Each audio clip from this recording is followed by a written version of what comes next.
അതിരടി നമ്മുടെ ബേസിൽ ജോസഫ് നായകനല്ല, ബേസിൽ ജോസഫിന്റെ ഫസ്റ്റ് പ്രൊഡക്ഷനിൽ വരുന്ന സിനിമയാണ് അതിരടി എന്ന് പറയുന്നത്. അതിന്റെ ടൈറ്റിൽ അനൗൺസ്മെന്റ് ആണ്. ഓൾറെഡി പേര് ഇട്ടുകൊണ്ടാണ് അതിരടി എന്ന് മനസ്സിലായത്. അതിന്റെ ഒഫീഷ്യൽ ടൈറ്റിൽ ടീസർ വന്നിട്ടുണ്ട്. ടൊവിനോ തോമസ് ഉണ്ട്, ബേസിൽ ജോസഫ് ഉണ്ട്, വിനീത് ശ്രീനിവാസൻ ഉണ്ട്. നമുക്ക് കാണാനാണ്. സൈലത്തിലെ അദ്ദേഹം കൂടാണ് പ്രൊഡക്ഷനിൽ വരുന്നത്. അനന്തു, ഡോക്ടർ അനന്തു. വിനീത് ശ്രീനിവാസനൊക്കെ ഒരു വ്യത്യസ്തമായ സാധനമൊക്കെ കൊടുക്കാൻ. ആ ചെക്കനാണോ?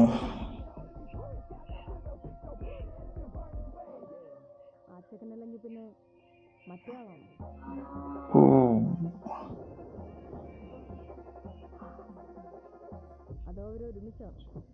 ഒരുമിച്ചോ? അതൊക്കെ നിങ്ങൾക്ക്, എനിക്കതങ്ങനെ അവർ രണ്ടുപേരും ഒരിക്കലും ചേരാത്ത റിയാലിറ്റി ആയിട്ടൊന്ന് കണക്ട് ചെയ്ത കോമഡി. മറ്റവൻ കൊടുങ്കാറ്റ്. വേറെന്തോ കാരണം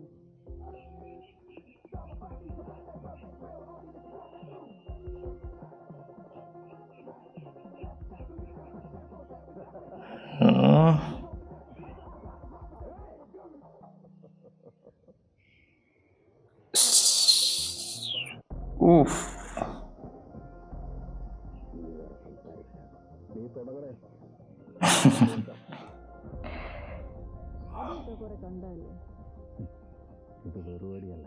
അതിരടി.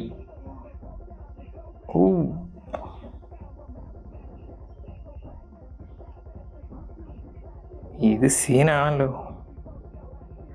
ബേസിൽ ജോസഫ്, ടൊവിനോ തോമസ് ആൻഡ് വിനീത് ശ്രീനിവാസൻ. ചമഞ്ചാക്കോ, ഇതും ചമഞ്ചാക്കാണോ?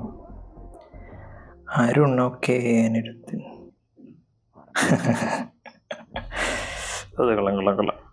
ഈ അരുൺ എന്ന് പറയുന്നത് എനിക്കൊന്നു നമ്മുടെ പുള്ളിക്കാരൻ്റെ ഫസ്റ്റ് ഡയറക്ടോറിയൽ ആണെന്നാണ് തോന്നുന്നത്. പക്ഷെ മിന്നൽ മുരളിയിലും നമ്മുടെ ബിജു മേനോന്റെ ഒരു പടം ഉണ്ടായിരുന്നല്ലോ, പടക്കളോ അങ്ങനെ എന്തോ ഒരു സിനിമയുടെ അതിന്റെ റൈറ്റർ ആയിരുന്നു. അദ്ദേഹമാണെന്നാണ് എനിക്ക് തോന്നുന്നത്. ബട്ട് ഇത് കൊള്ളാം, ഭയങ്കര ഇൻട്രസ്റ്റിംഗ് ആയിട്ടുള്ള.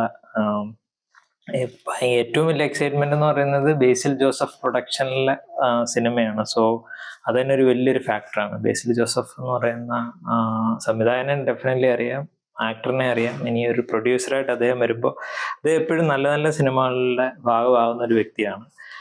അതോടൊപ്പം വിനീത് ശ്രീനിവാസൻ ആൻഡ് ടൊവിനോ തോമസ്, ഇവരെല്ലാം ഒരു ഫ്രണ്ട് സർക്കിളിൽ വരുന്നതാണ്. അതിന്റെ കൂട്ടത്തിൽ ഡോക്ടർ അനന്തു, ഓഫ് കോഴ്സ് പറയണം, സൈലത്തിന്റെ അദ്ദേഹം ആണ് പ്രൊഡക്ഷനിൽ. ഇത് രണ്ടുപേരും കൂടെ ആണെന്നാണ് എനിക്ക് തോന്നുന്നത്.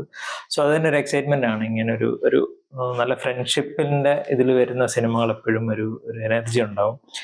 ഇതിന്റെ ടീസർ ഭയങ്കര ഇൻട്രസ്റ്റിംഗ് ആണ്, കൊള്ളാം.